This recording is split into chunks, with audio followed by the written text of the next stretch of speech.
Les loyers sont super chers à Bruxelles. En moyenne, comptez 1 250 € pour louer un nouveau bien. Alors c'est pas le cas dans toutes les communes parce qu'il s'agit d'une moyenne, mais quand même, c'est abusé. Vu l'ampleur du problème, le Parti socialiste a mis en place une réforme au niveau bruxellois pour mieux encadrer les loyers et je vous invite directement à visiter le site loyer.brussels.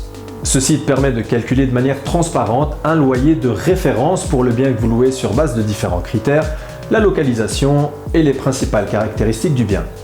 Je vais sur le site loyer.brussels et ici il suffit d'introduire quelques caractéristiques qui concernent le bien.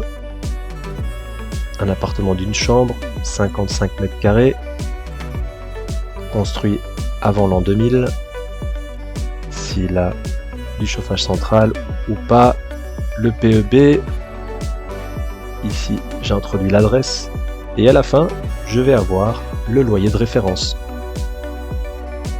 Un loyer de référence qui pourra servir pour faire valoir nos droits.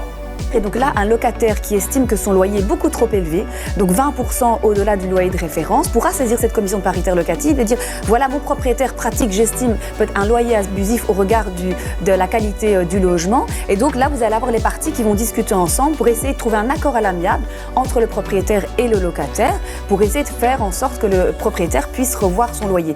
Et si évidemment pas possible, on ne trouve pas d'accord, il y a toujours évidemment le recours de la case juge de paix qui est possible. Voilà un outil intéressant, sauf qu'il n'est pas contraignant. Des dialogues peuvent être entrepris entre les deux parties, mais à la fin, dans le cas d'un loyer trop élevé, c'est le propriétaire qui décidera si oui ou non le loyer sera ajusté à une valeur plus proche du loyer de référence. Je vous laisse deviner pourquoi la réforme n'a pas pu aller plus loin, parce que les partis de droite francophones et néerlandophones s'y sont opposés. Mais le PS ne lâche rien, la situation est trop urgente et le PS souhaite transformer la grille indicative des loyers en un véritable outil de régulation, un outil qui, soit dit en passant, est établi sur des bases scientifiques. Cette grille contraignante pourrait ainsi fixer un loyer maximal pour chaque catégorie de logement. Si vous aussi vous souhaitez faire avancer cette mesure ambitieuse et rééquilibrer le marché locatif, vous savez quoi faire le 9 juin prochain.